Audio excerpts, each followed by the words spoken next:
things we keep inside.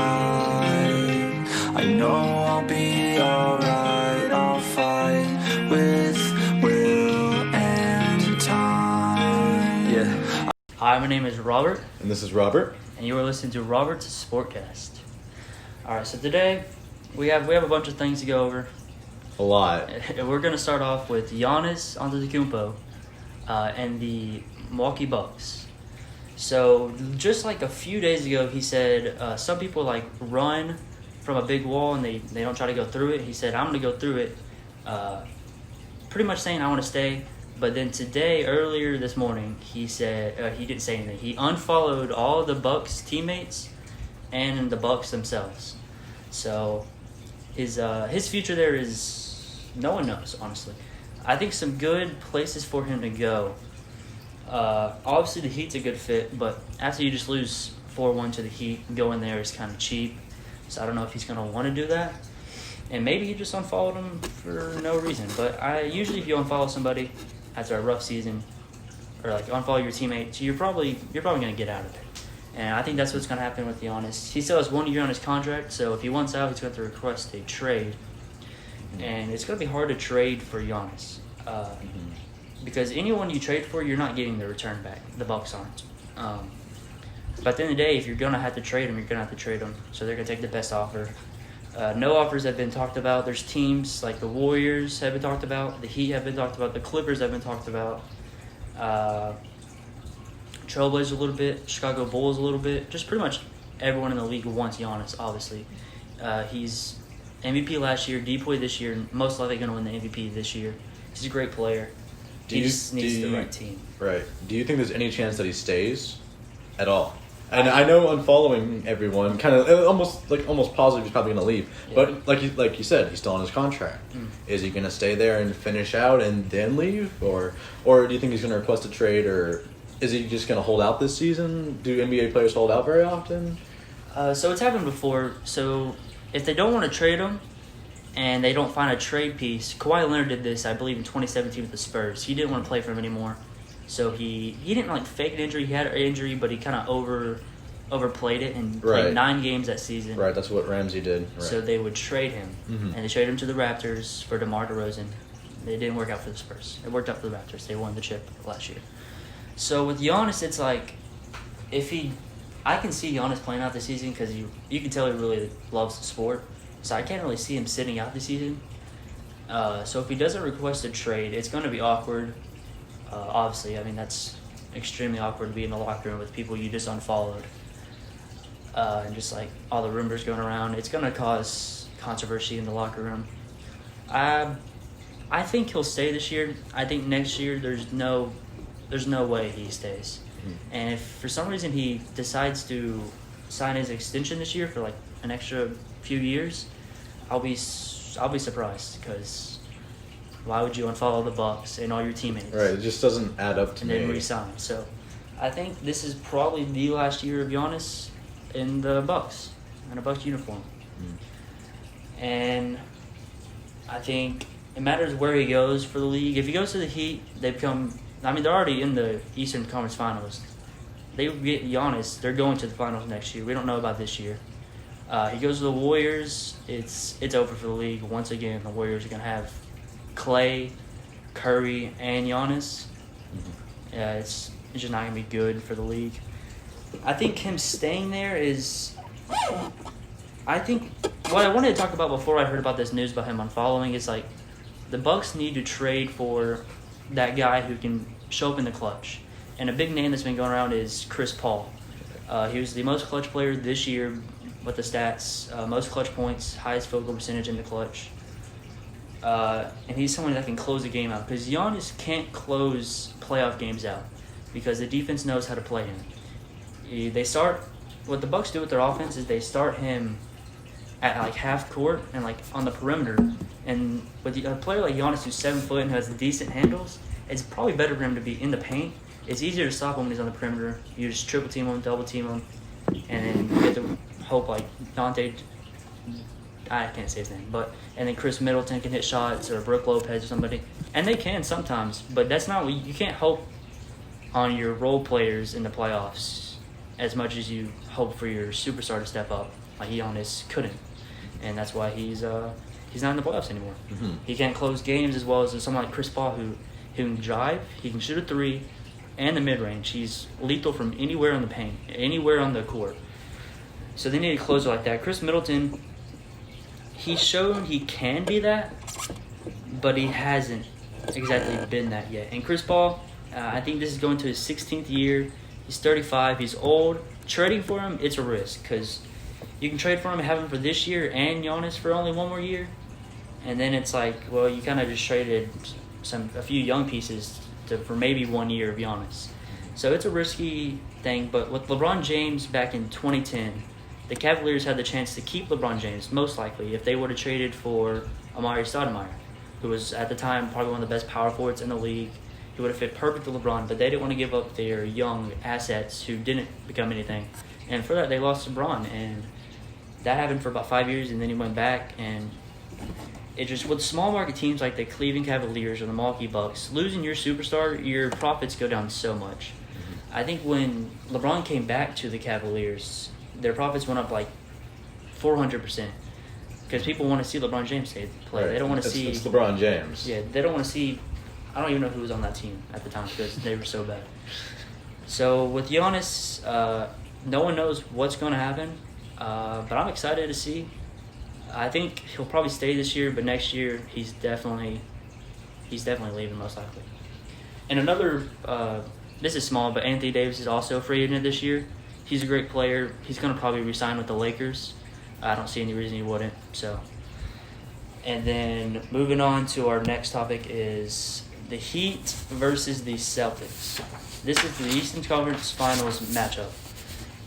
So the Heat, I think, surprised a lot of people this year. Coming in the 5th seed, they are 8-1 in the playoffs. They lost 1 game to the Bucks. Many people had them going to 7 with the Bucks and maybe winning, but no one had them beating the Bucks in 5. That was unpredictable. And then Jimmy Butler really stepped up these playoffs, hitting clutch shots. Tyler Hero has stepped up, and so has Bam Adebayo. So with the Heat versus the Celtics, it's going to be probably a 7-game series, I'd say. They match up very well. Bam Adebayo is a center, but he's 6'9", so he can really guard Jason Tatum, who's a 6'8" power forward, or he can guard Daniel Tice, who's their 6'10" center. He can guard anybody on the court at any time. And I think that's going to be big for the Heat. The Celtics, they have the same thing with Daniel Tice. He's obviously not as good as Bam Adebayo, and then Jason Tatum's a pretty elite defender. They match up very well. I'm going to have the Celtics in 7, though. I think with Jason Tatum, who in this playoffs is averaging 25 points, 10 rebounds, and 4 assists on 57% true shooting, which true shooting is field goal percentage, 3-point percentage, and free throw percentage all put together. It's the best way to look at if someone's efficient or not efficient. I think with Jason Tatum doing that, with Kemba doing 20 points per game, 5 assists per game, and 4 rebounds per game on 58 true shooting percentage, and then Jaylen Brown doing 21, 2, and 7 with 1.5 steals as well on 55 true shooting percentage. I think they're going to outplay the Heat. I think it's going to be a close series, and honestly, if the Heat win, I won't be surprised because the way they play with a bunch of heart, and if you play with a bunch of heart, you're going to win games. But so do the Celtics, so I think it's going to be... So the Heat are 8-1 in the playoffs right now? Yeah, they've only lost 1 game. They've lost 1 game. They swept the Pacers in the first round. Wow. And then they lost by, I think the loss to the Bucks was only 2 points. Mm-hmm. The Celtics are 8-3. Mm-hmm. They sweep the Sixers in the first round, and they were up 2-0 against the Raptors. And then Raptors made it go to a Game 7 where Jason Tatum hit some clutch free throws to clinch the game. Mm-hmm. And then, but the Heat, if Jimmy Butler and Tyler Hero can keep up their insane stats of Jimmy Butler averaging 22 points, 4 assists, and 5 rebounds, and 2 steals on 64% true shooting, which is that's center type true shooting percentage. It's amazing how efficient he is. He doesn't shoot many threes, and I think that helps as well. And then Tyler Hero is only averaging 14 points, 3 assists, and 5 rebounds, but he's only a rookie, and he's doing this on 57% true shooting percentage and 40% from 3, which is for a rookie, insane. And then Bam is averaging 16 points, 4 assists, 11 rebounds, 1 steal, and 1 block a game on 62% true shooting percentage. Jimmy Butler is a great defender. Bam is a great defender. Jay Crowder, who's on the Heat, is a great defender. Andre Iguodala is also a great defender. He's a Finals MVP. I mean, if the Heat win it, I won't be surprised, but I have Celtics in 7. I think the Celtics, they're not as deep as the Heat, but their star power are Jason Tatum, Jaylen Brown, and Kemba Walker. And then you have an elite defender like Marcus Smart, who's on the first team all-defensive team this year. I think the Celtics might be too much because you can't stop their best player, Jason Tatum, like you can Giannis.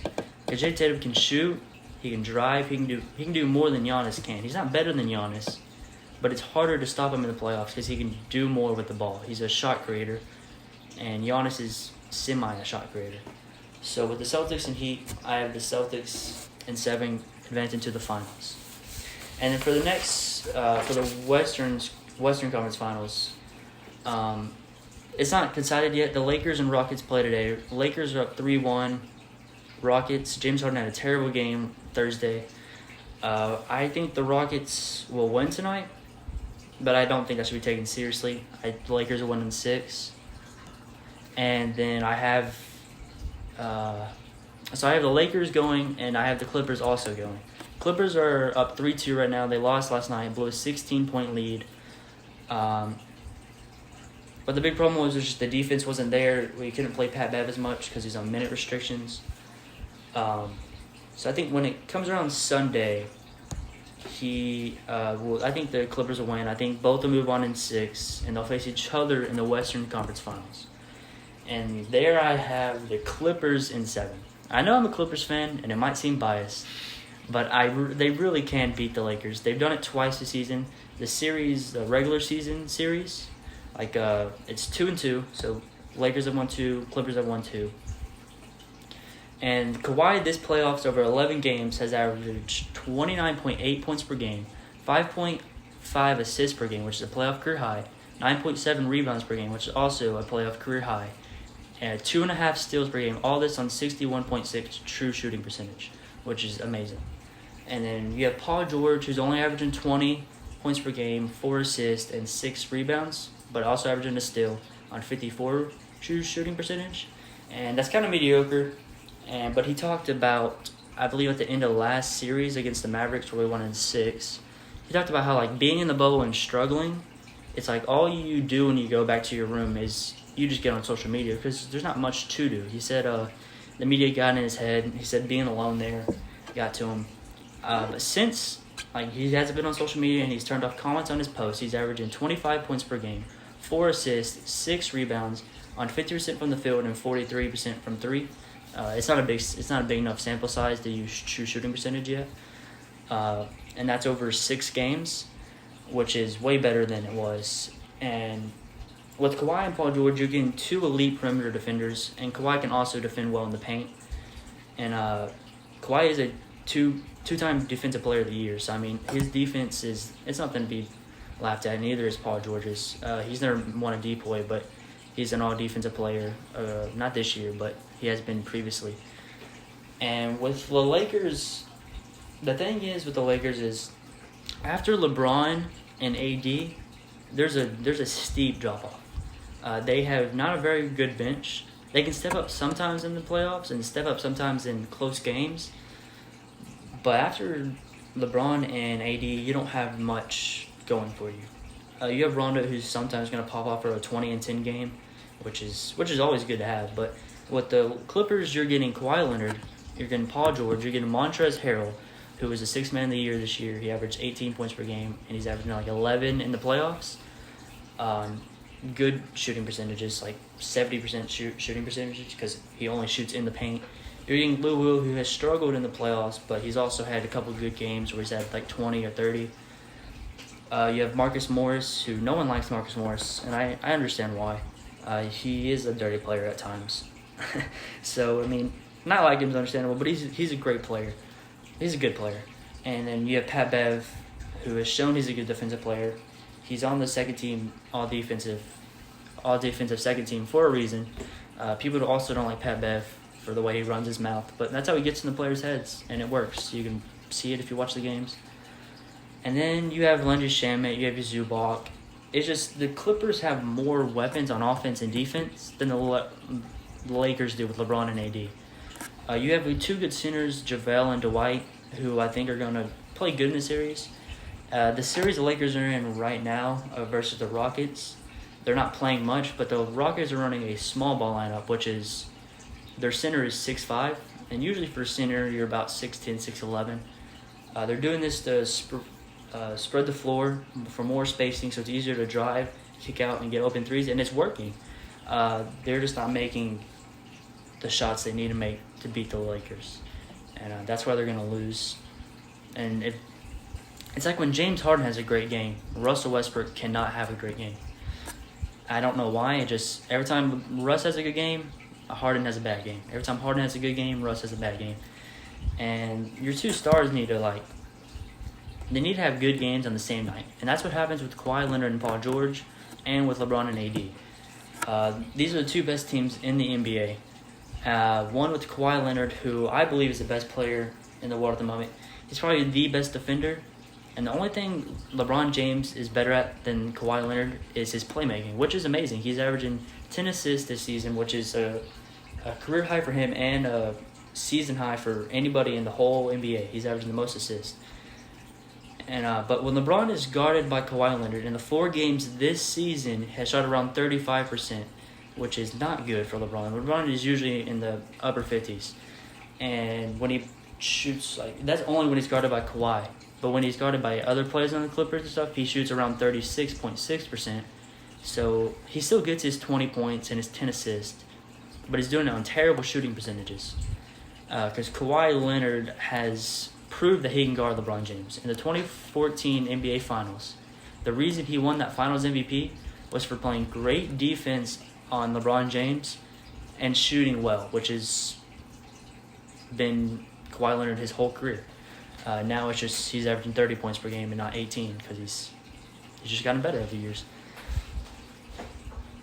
And with AD, it's even if AD has a great dominant game in the paint, because we can't really stop Anthony Davis, so the Clippers can't really stop Anthony Davis.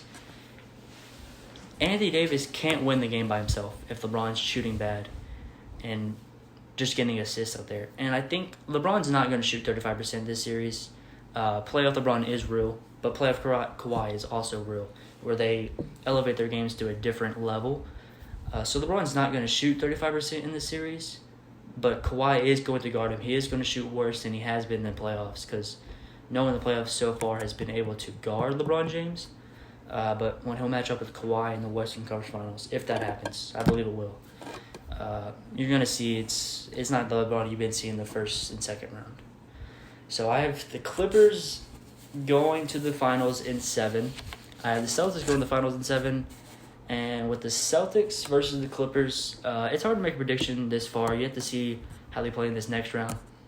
But I have the Clippers in 7, winning it all. A bunch of close series coming towards the end of the playoffs. I mean, that's how it's supposed to be. You have all the best teams in the world playing against each other, trying to win one championship. You're going to have a lot of 7-6-game series. Mm-hmm. With the Clippers, they match up pretty well with the Celtics. The only thing is the Celtics have a small ball lineup, and we have a small ball lineup, but our center can't actually shoot, so it's just small, and it's not a very effective lineup at times. But with the Celtics, we can guard Kemba Walker with Pat Bev. We can guard Jalen Brown with Paul George, and we can guard Jason Tatum with Kawhi Leonard. That's your 3 stars, not going to be locked down, but it's going to stop them from doing what they've been doing so far in the playoffs. But Jalen Brown and Jason Tatum are also elite defenders, but no one has been able to really stop Kawhi Leonard in the playoffs so far. It happened last year where no one could stop him, and that's why he went to the finals and won the finals MVP. And this year, so far, no one has stopped him. He's had one bad game, and no one was really guarding him well. He just wasn't making shots, and it happens. So with the Celtics versus the Clippers, the Celtics have better coaching. The depth is pretty even, but I think the Clippers edge out just a little bit on the depth. I think the defense is a little bit better with the Clippers. I think just pretty much about everything is a little bit better with the Clippers. The only weakness the Clippers really have is their playmaking. there's not really a real playmaker. Everyone just kind of gets their own shot by themselves. And it works out because you have people like Lou Will who get his own shot. People like Paul George who can get his own shot. You have Kawhi Leonard who can also get his own shot. So with playmaking, it's a problem, but it's not a big enough problem that it's alarming. Celtics have playmaking. They have Marcus Smart, who's a good playmaker. You have Kemba Walker, who's one of the best point guards in the league. And then Jason Tatum, Jaylen Brown, they get their own shot. But also, they get shots from Kemba Walker and Marcus Smart. That's what makes them so well and so good as well. So I have Clippers winning the finals in 7. And I hope that doesn't come back to bite me in the butt in a few weeks. Yeah. Well, I mean, you were really hot on the Texans and Chiefs game, and you don't know too much about football compared to other people.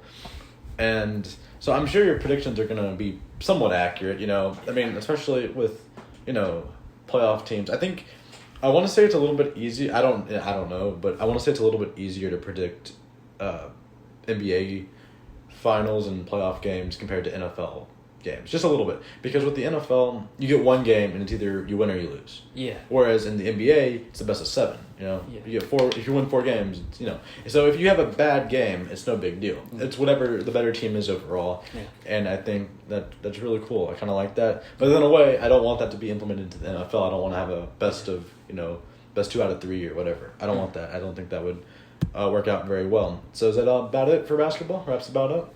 Yeah, that wraps it about up. So Clippers in 7 in the finals and the Western Conference Finals. If the Heat make the finals, I won't be surprised. My outcome doesn't change. And if the Lakers go to the finals, they beat the Celtics. So either way, a Western team is going to win the finals, I believe. Whether it's the Lakers or the Clippers. So that's about it for the NBA. And now we'll move on to the NFL. Well, those are the predictions there first, folks. So hopefully we'll see how that goes. So we've worked hard to make sure that the predictions are as accurate as possible, especially on Dylan's side. He's done some research.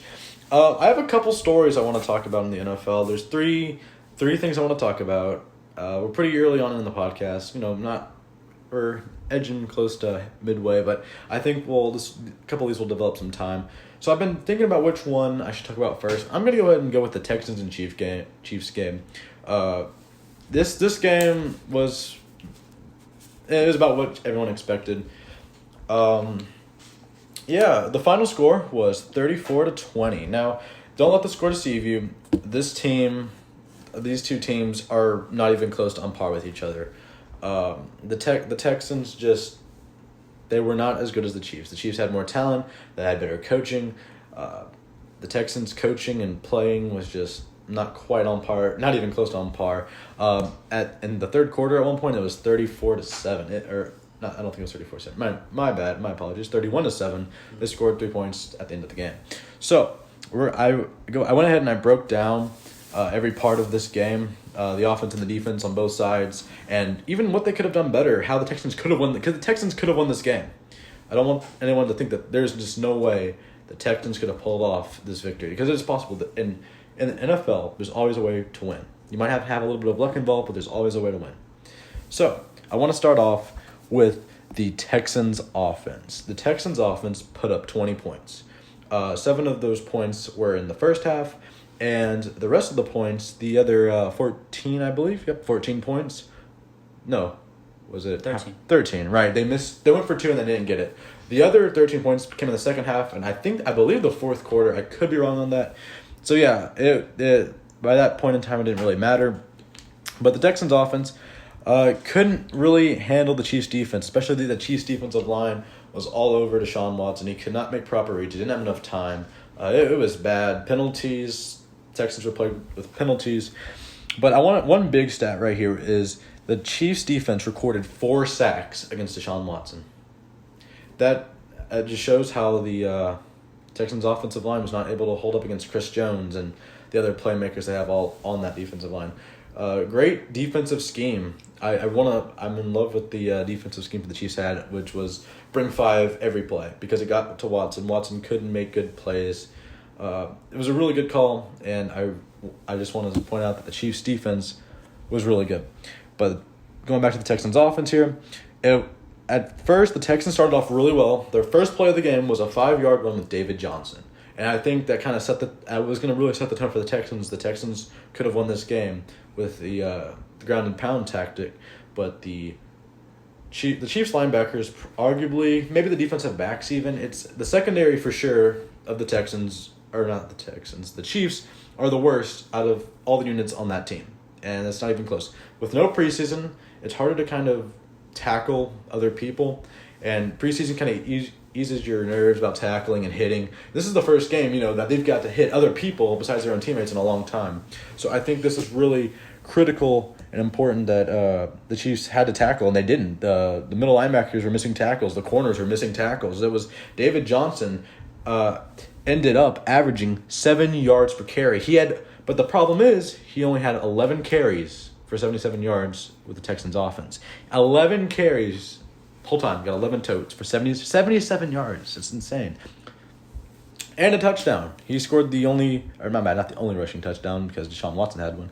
But he scored a touchdown early in the game. The Texans struck pretty early. They scored the first points, and that was like a big momentum shift to the Texans. And I think that they should have kept giving it to him. They were up early, and I know that the Chiefs came back and struck pretty quickly, but I don't believe in abandoning the run game, especially with the linebackers playing as poorly and the secondary playing as poorly as they did with their tackling ability. The coverage was really nice for the Chiefs, but putting this in the hands of Watson, Texans wanted to pass the ball, and the Chiefs knew it was coming. They knew they had Deshaun Watson. They knew they had Brandon Cooks. They knew they had Will Fuller. All these really fast guys, Randall Cobb, all these amazing wide receivers. None of them are, DeAndre Hopkins, who, is on the Cardinals now.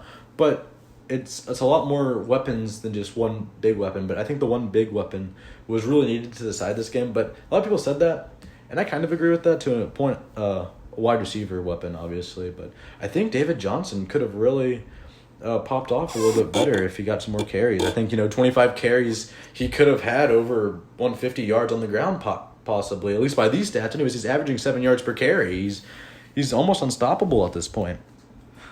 Watson, we're going to talk about the pass game a little bit because obviously they wanted to pass, so they passed a lot. Watson went 20 for 32 with 253 yards and had 1 touchdown and 1 interception. The interception, it wasn't a bad read. I think he was about to throw, and he got Tyrann Mathieu got some pressure on him. I don't know if he hit him as he threw. It was really hard to judge, but I know he was pressured for sure. Mathieu was just about on him when he let the ball go. The offensive line for the Texans really wanted to run the ball. They had a really good run scheme, and just back to the run game. It really irritates me how the Texans probably could have won this game if they would have just committed to the run game with David Johnson. David Johnson was doing phenomenal, and they just didn't do it. Watson averaged barely 7.9 yards per attempt. So David Johnson almost had as many yards per Watson, and he's running the ball, and that's pretty crazy. Yeah, so if you want to take something away from this Texans offense failing, only putting up 20, but really those last 13 points, they didn't. It was just in crunch time. It didn't matter. The game was over. They would stick with the run game with David Johnson. They could have done some better things. I'm gonna go ahead and talk about the Chiefs offense and how explosive they were. The Chiefs offense, I wrote here in my notes that they're one of the most dominant offenses I have seen in a little bit. The only reason I'm going to say that is because I'm not saying they didn't score on every single drive. They had some bumps and hiccups, but they didn't have a preseason. They didn't have people to test their plan on. Andy Reid kept calling some amazing plays. Mahomes doing Mahomes things with some throws. The wide receiver core was playing pretty well overall. A couple drops by number 11. I believe he's number 11. He had a couple drops. I forgot his last name. Should have written that down, but I didn't. I forgot. He had 2 touchdown drops, and I was like, wow, this dude is just not on his day. But I think the leader of this offense in terms of yards was the running back, Clyde Edwards-Helaire. He rushed for 138 yards on 25 attempts. The Chiefs won this game not because of Patrick Mahomes and passing the football. They ran this game because of the poor tackling Texans secondary. Because there's no preseason to tackle to work on your tackling. So it was very hard to tackle an elusive Clyde Edwards-Helaire.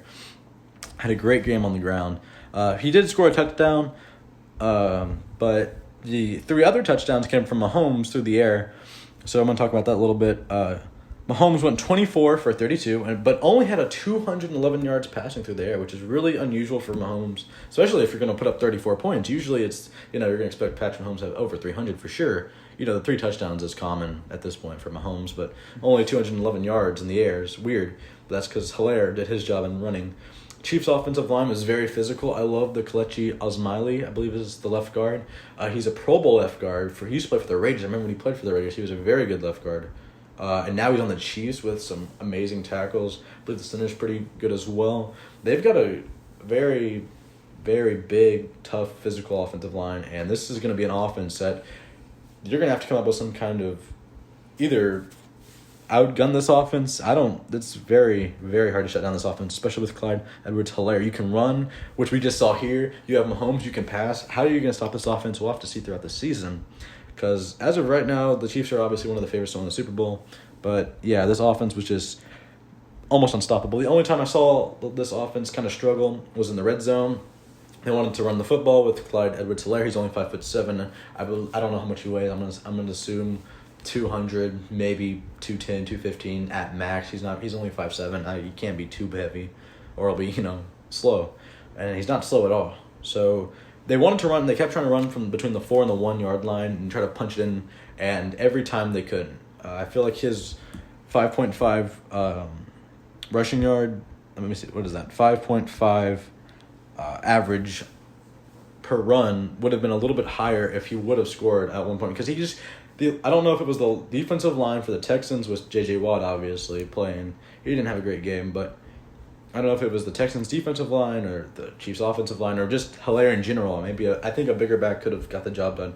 But that's why when they would march through into the red zone, Mahomes would get his touchdowns because they just could not run the ball in the red zone and score a touchdown. So, yeah, I think this offense is really good. Running in the red zone looks a little difficult for them. They don't have a really big power back. I feel like they need a Fournette type of back who can just, run in for 1 yard. That's really all this team needs to be the best offense in the league. If they're not already the best offense in the league, maybe the Ravens are better, maybe, and that who knows. We'll see how the season goes and look at the points and the stats from there. I'm going to go ahead and talk about the Chiefs defense a little bit, and then I'll come back to the Texans defense, because I want to talk about how well the Chiefs defense did, and they kind of struggled a little bit. The Chiefs' defense actually was struggling on in the game. As I said earlier, the linebackers weren't tackling, the corners weren't tackling, no one was really tackling except for the defensive line. Obviously, they want to tackle. David Johnson was just killing them. But the Chiefs rallied together. They stopped them. Got 4 sacks on Watson, as I mentioned earlier. They're in this blitzing scheme with man coverage on the wide receivers, and they can do that because there is no DeAndre Hopkins to put on one-on-one. If you put DeAndre Hopkins one-on-one, he's going to catch the ball. It's DeAndre Hopkins. But now that you don't have that, you can run man coverage. You can run man coverage more freely, and that's what they did, and that's a big reason they lost the game. So yeah, I think I just want to talk about this little cool thing. So in the first drive the Texans have, I don't know, was it the first drive? It was one of the first drives, I believe. The Texans scored a touchdown.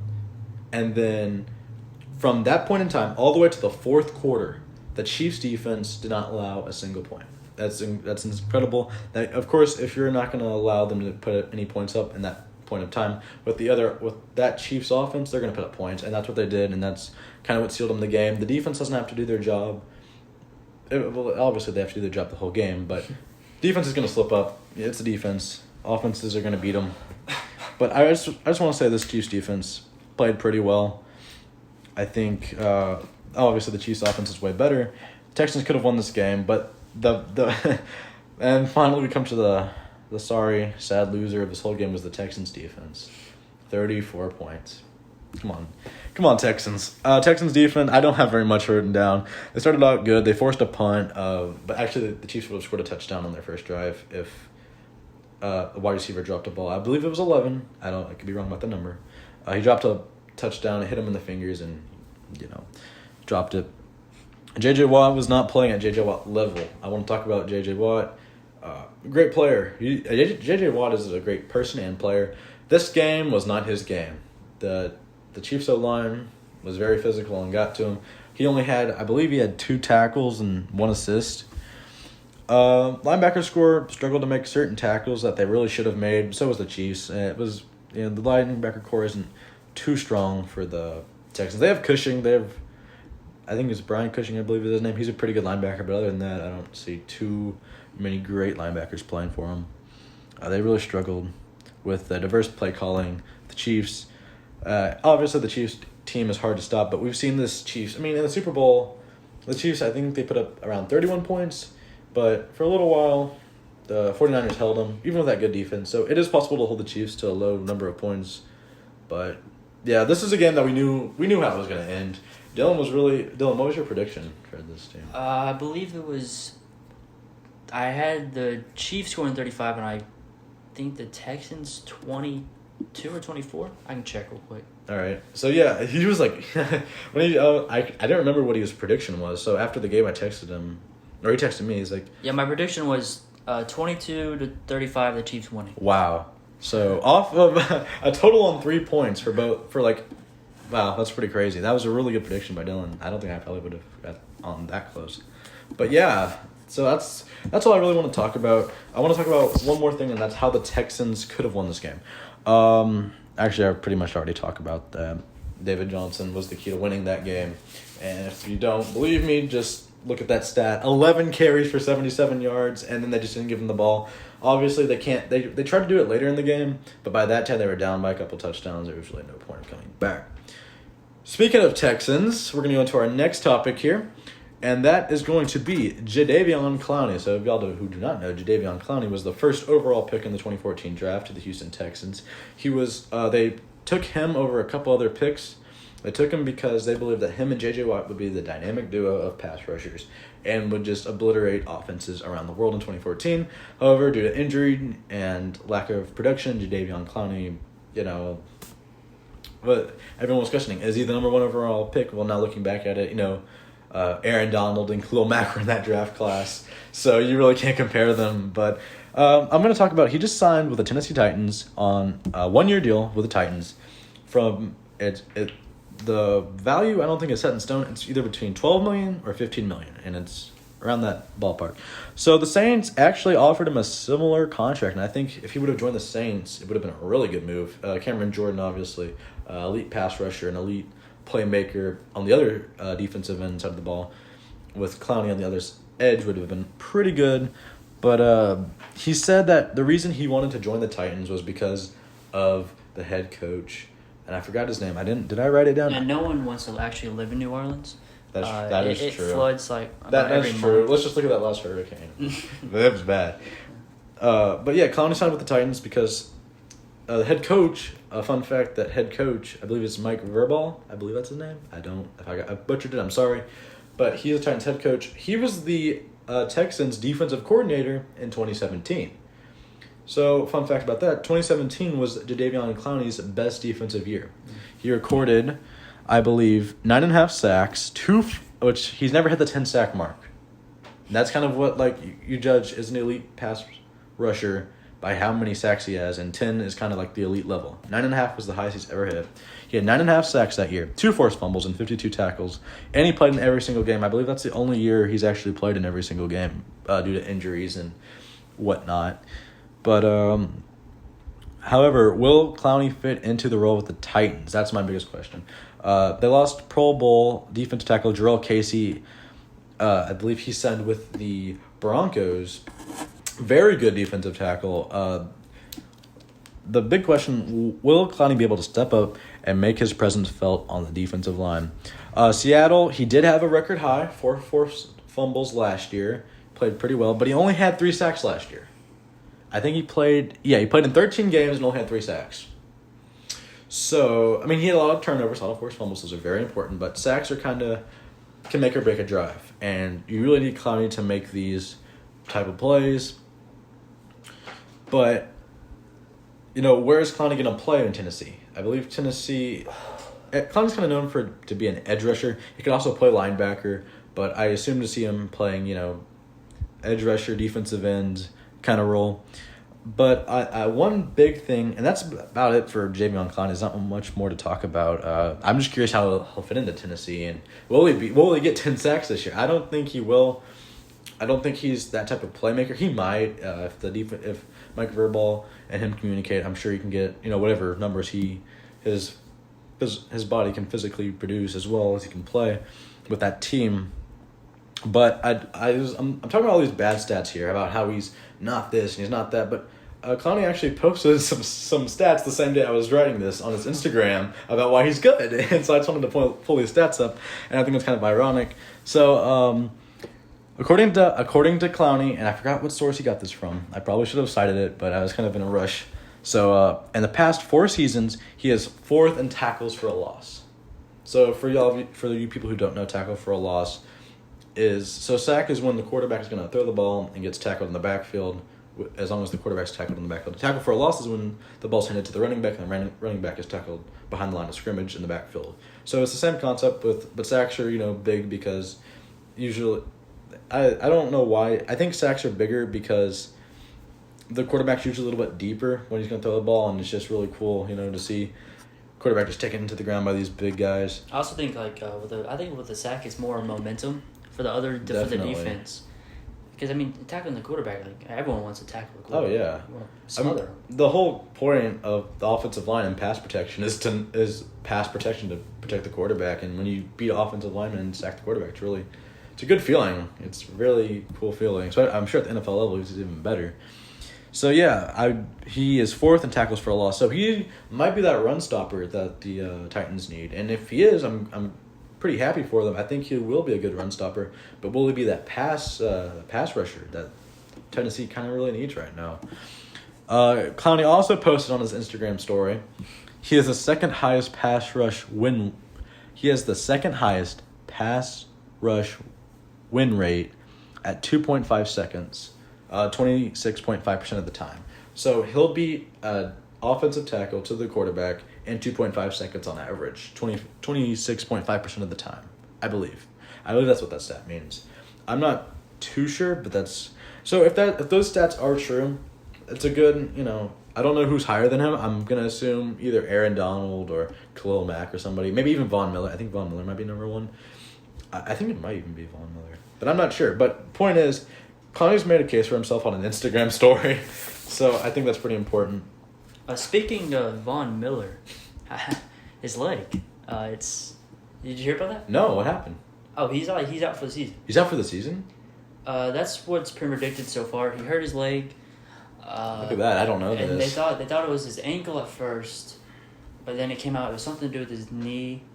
And then he tweeted something that put a little hope into the Denver Bronco fans' heart. He said, "What would Kobe do? Play through it, and that's what I'm gonna do." He didn't say play through it. That he said, "What would Kobe do? That's what I'm going to do." Mm-hmm. If you don't know Kobe Bryant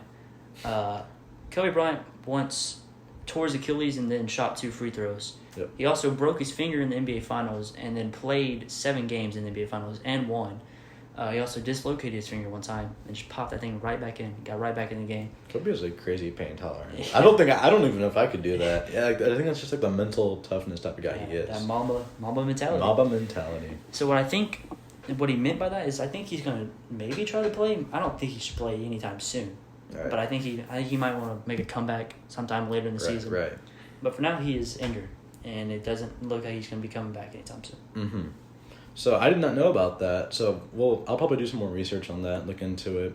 And yeah, so hopefully you guys have been enjoying the podcast so far. We've got one more topic here, and it's this podcast might run a little bit shorter than others, but it is what it is. And yeah, we're in like a weird spot. There's not much to talk about in basketball because we're in the playoffs and the NFL just started. Obviously, yeah. So I think, but once we get like next week or 2 weeks, we'll have the NBA going on, like intense battles in the NBA, right. And then you have the NFL. It's gonna be week 1's tomorrow. Well, it'll be today for you guys listening to this if you're listening to the day of release of the podcast. But yeah, I'm really excited to get some really good matchups for NBA and NFL. So it should be very exciting. So finally, we're going to go to our last topic. which is Jalen Ramsey. I don't know if you guys know the name of Jalen Ramsey. Big cornerback diva, I guess. He's really good, but I don't like him because I'm a Jaguars fan. So. Yeah, so this is kind of a sore topic for Dylan, but I think these stats will make Dylan feel a little bit better. He just signed a 5-year deal with the Rams worth $105 million. $21 million a year. So this will be putting him as the NFL's highest paid safety to ever play in the NFL. I don't know why that makes me feel better. No, because let's listen. Okay. Listen. It sounds good, but you gotta remember. So my biggest question is Jalen Ramsey worth $105 million cornerback? Is he that much money? What do you think? Okay, just so I don't actually know how money works as much in the NFL. So 105 second in the NBA isn't for 5 years isn't too much. Well, yeah. Well, it's NBA. Well, let me put in these. Here's some numbers for the top 5 highest paid corners. You have Xavier Howard, who plays for the Dolphins, $15.05 million per year. Byron Jones, who's playing for the Dolphins as well, with $16.5 million a year. Darius Slay is playing for the Eagles for $16.683 million a year. Tre'Davious White is second. He was first when he signed the deal for $17.5 million a year, and Ramsey is $3.5 million more per year than Tre'Davious White. Tre'Davious White plays on the Bills. He's a fantastic corner, and Jalen Ramsey's getting paid $3.5 million more for 5 years. So, my question was: is Jalen Ramsey worth the money? I know he's a big name. I know he had a really good 2017 year, but so does the whole Jacksonville Jaguars defense. Obviously, you would know about that a little bit. 1 game away. It was close. I'm gonna say it. The refs sold. That's all I'm gonna say. It was a close game, and I was really actually I was kind of rooting for the Jaguars because no one wants to see the Patriots in. But so I'm gonna talk about why perhaps he isn't deserving of that money, and so I wanted to compare Jalen Ramsey with some of these top 5 guys here. So Ramsey's the highest paid guy, but let's compare him to the second highest paid guy. So the second highest paid guy is Tre'Davious White, who is making $17.5 million per year, and Ramsey's making $21 million per year. So stats: Ramsey over 60 games, he's played 4 years, 60 games, 10 total interceptions. Right? We'll compare that to Tre'Davious White, who's played only 3 years, 47 games. He's only missed 1 game. Ramsey has missed 5 games because of a holdout this year before he got traded to the Rams. So Tre'Davious White had 12 picks in 3 years, and Ramsey had 10 picks in 4 years. So, okay, Tre'Davious White, he's second behind Ramsey. He has more interceptions. Okay, it's no big deal. And he actually played Ramsey played 1 more year than Tre'Davious White, and Tre'Davious White still had 2 more interceptions than Ramsey, but no one talks about it. It's fine. Passes defended. These are these are his career stats, not just this year's stats. Career stats I'm talking about, right? 49 passes defended for Ramsey, 43 passes defended for Tre'Davious White over 3 years and 4 years. That's kind of crazy.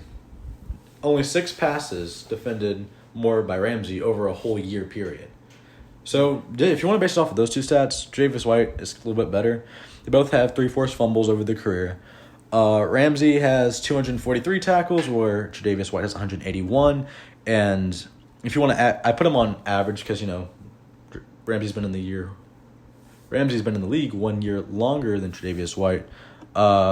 So Ramsey averages 60.8 tackles a year, where Tre'Davious White averages 60.3 tackles a year.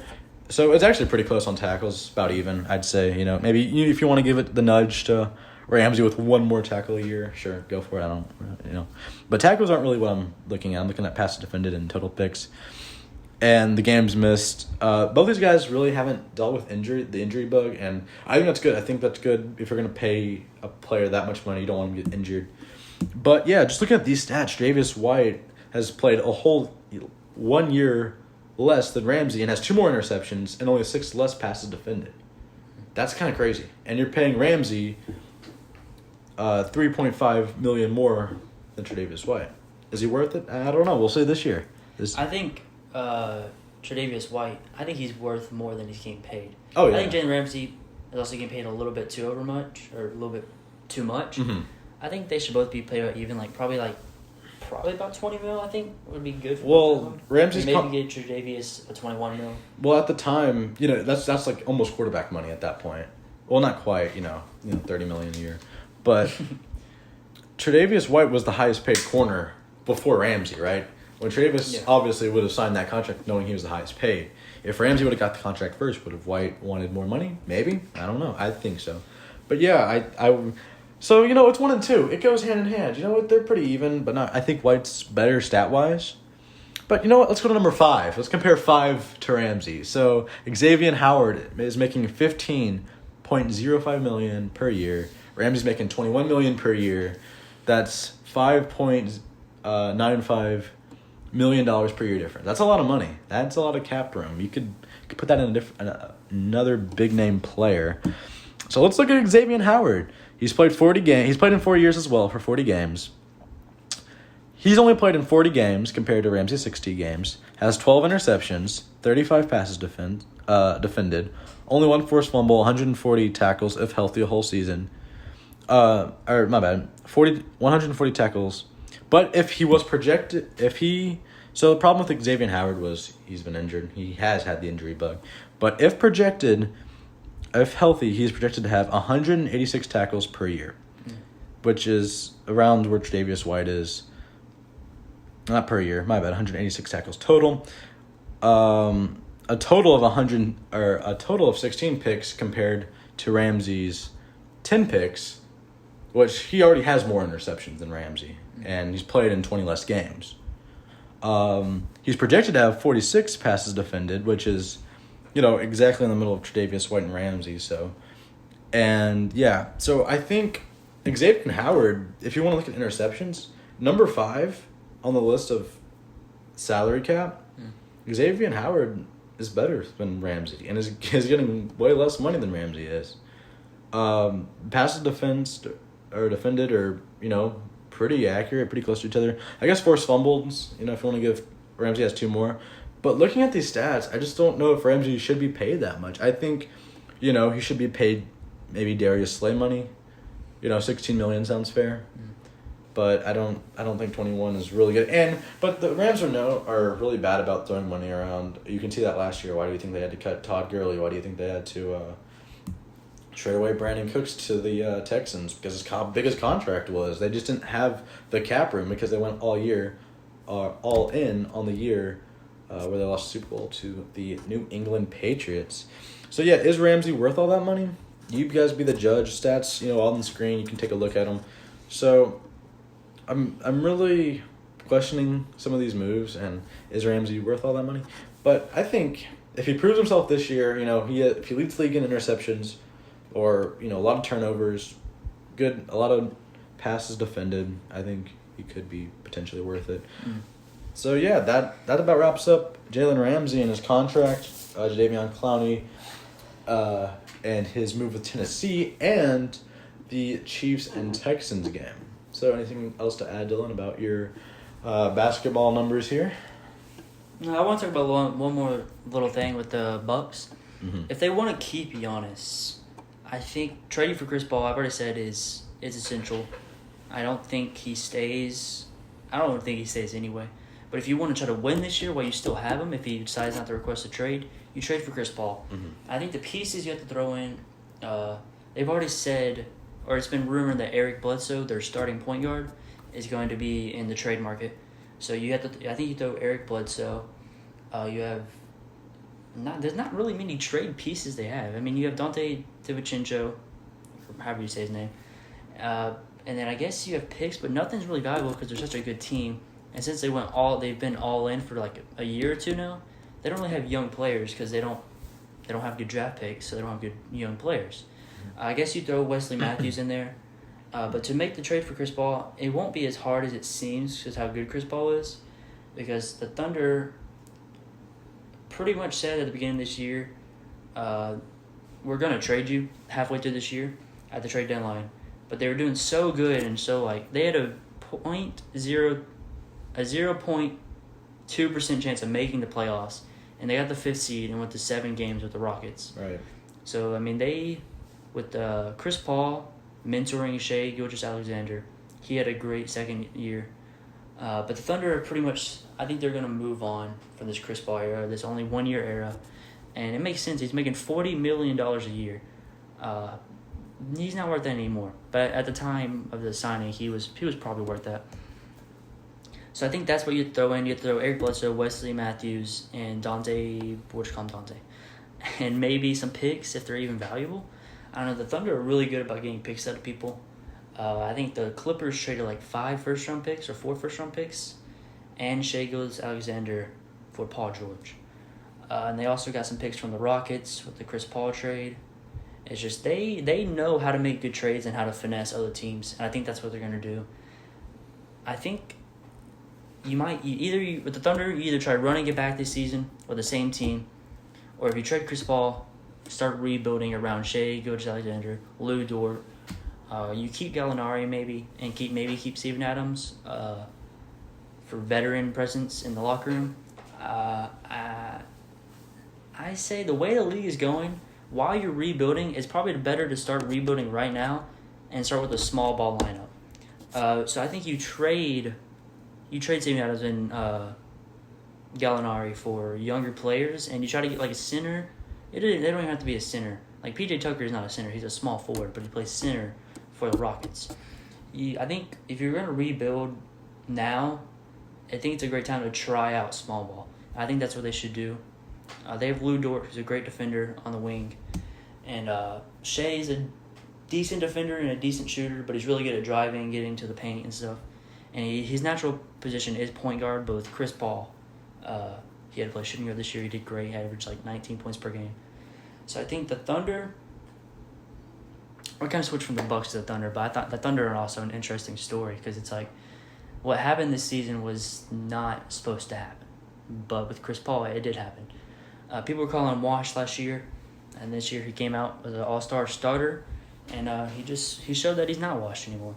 So his trade value goes up a lot more. The Thunder are going to get a lot more for him trading him now than they would have at the trade deadline because he's shown this year that he's the real deal. He is an all-star player still.